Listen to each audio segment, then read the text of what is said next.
সোমবার থেকেই শুরু হয়েছে মাধ্যমিক পরীক্ষা। তরুণের স্বপ্ন প্রকল্পের মাধ্যমে 10,000 টাকা করে ট্যাবের টাকা পাওয়ার পরেও জেলায় প্রায় 2,000 পরীক্ষার্থী বসল না উচ্চ মাধ্যমিক পরীক্ষায়। জেলায় মোট পরীক্ষার্থীর সংখ্যা 30,164 জন, যার মধ্যে ছাত্র রয়েছে 13,912 জন এবং ছাত্রীর সংখ্যা 16,252 জন। মোট পরীক্ষা কেন্দ্রের সংখ্যা 71টি। জেলা শিক্ষা দপ্তরের তথ্য অনুযায়ী তরুণের স্বপ্ন প্রকল্পের মাধ্যমে এই জেলায় ট্যাব কেনার জন্য টাকা পেয়েছে উচ্চ মাধ্যমিকের 32,248 জন ছাত্রছাত্রী।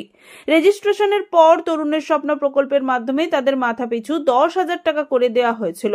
তারপরেও প্রায় 2,000 ছাত্রছাত্রী পরীক্ষা দিতে বসল না। যদিও এই বিষয়ে খোঁজ নিতে জানা যায়, বেশ কিছু ছাত্রের পারিবারিক আর্থিক অনটন থাকার কারণে ভিন রাজ্যে কাজের জন্য তারা পাড়ি দিয়েছে। পাশাপাশি বেশ কিছু ছাত্রের বিয়েও হয়ে গিয়েছে। তবে কি পড়াশোনার জন্য ছাত্রছাত্রীদের দেওয়া এই ট্যাবের টাকা জলে গেল? জেলায় কুলবেড়িয়া ভীমদেব আদর্শ বিদ্যাপীঠের 308 জন ছাত্রছাত্রী ট্যাব কেনার টাকা পেলেও পরীক্ষায় বসেছে 288 জন। বৈজবেড়া হাই স্কুলে 63 জন ট্যাব কেনার টাকা পেলেও পরীক্ষায় বসেছে 59 জন। ময়না আদর্শ বিদ্যায়নে দ্বাদশ শ্রেণীর মোট 113 জন ট্যাব কেনার টাকা পেলেও উচ্চ মাধ্যমিক পরীক্ষায় বসেছে 101 জন। এছাড়াও রয়েছে অনেক স্কুল। কুলবেড়িয়া ভীমদেব আদর্শ বিদ্যাপীঠের প্রধান শিক্ষক জানিয়েছেন, মুখ্যমন্ত্রী কন্যাশ্রী রূপশ্রী সবুজ সাথী প্রকল্পের মাধ্যমে বিভিন্ন সুযোগ সুবিধা দেওয়ার পরেও ছাত্রীরা পালিয়ে বিয়ে করছে এবং পারিবারিক আর্থিক সমস্যা থাকার কারণে বেশ কিছু ছাত্র ভিন রাজ্যে কাজের জন্য পাড়ি দিয়েছে। মানুষের মধ্যে এখনো রয়েছে সচেতনতার অভাব। আমাদের স্কুলের মোট 308 জন ছিল, তার মধ্যে বেশ কয়েকজন পরীক্ষা দেয়নি এবং আমরা খোঁজ নিয়ে জানলাম বেশ কিছু মেয়ের বিয়ে হয়ে গেছে আর কয়েকজন ছেলে তারা ভিন রাজ্যে কাজে চলে গেছে। কিন্তু তারা ট্যাব নিয়েছিল? তারা ট্যাব নিয়েছে। এই পরিসংখ্যান প্রায় 2,000-এর মতো। কি বলবেন, কেন এরকম হচ্ছে? এর মূল কারণ আমার যা মনে হয়েছে যে পাবলিক সচেতনতা দরকার এবং আর্থিক দুরবস্থার জন্য তারা এই পথ বেছে নিচ্ছে। আর মেয়েদের ক্ষেত্রে আজকে মানবিক মুখ্যমন্ত্রী উনি কন্যাশ্রীর আয়োজন করেছে, সবুজ সাথী দিচ্ছে, রূপশ্রী দিচ্ছে। তা সত্ত্বেও এই মেয়েরা যে অল্প বয়সে বিয়ে হয়ে পড়াশোনা ছেড়ে দিয়ে সংসার জীবনে প্রবেশ করে যাচ্ছে, এর মূল কারণ হচ্ছে সচেতনতার অভাব। আপনার স্কুলে মোট কতজন পরীক্ষা দেয়? আমাদের স্কুল থেকে 11-12 মিলিয়ে প্রায় 20 জনের মতো পরীক্ষা দেয়নি।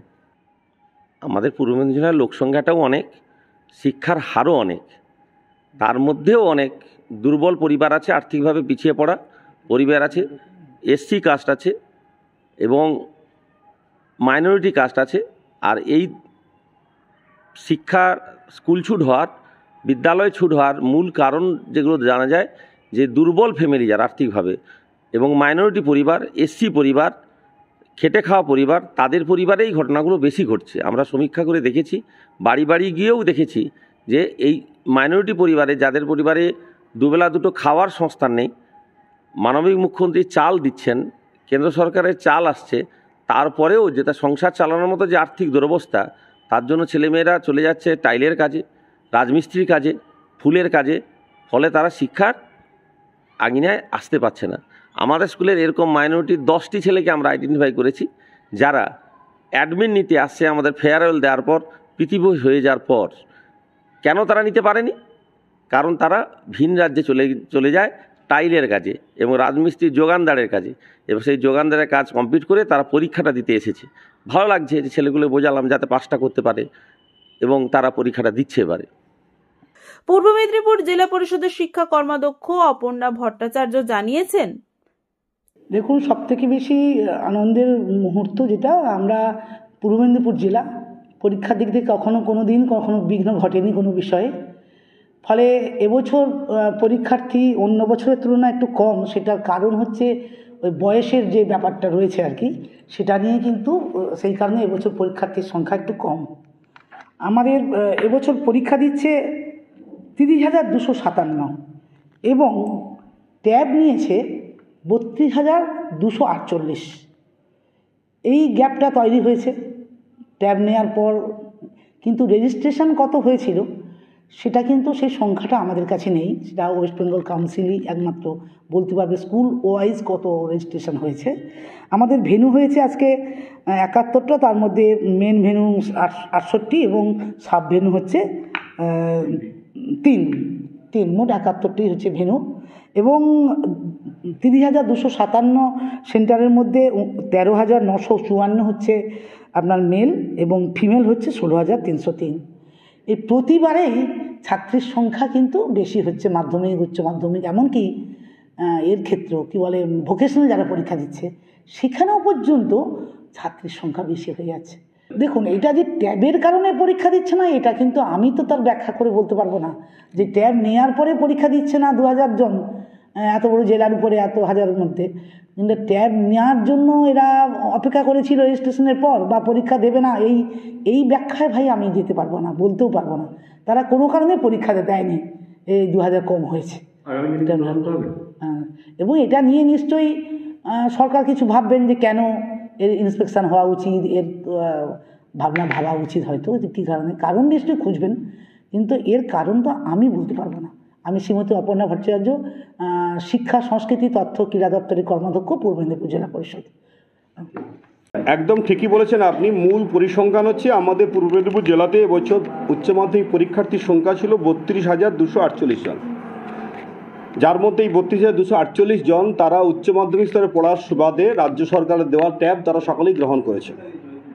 কিন্তু পরীক্ষা দিতে গিয়ে আজকে আমরা পরিসংখ্যান তৈরি করতে সক্ষম হয়েছি, তাতে করে সমস্ত পরিসংখ্যান যা দাঁড়িয়েছে ছাত্রের সংখ্যা 30,257 জন আজকে উপস্থিত হয়েছেন, অর্থাৎ পরীক্ষা দিয়েছেন।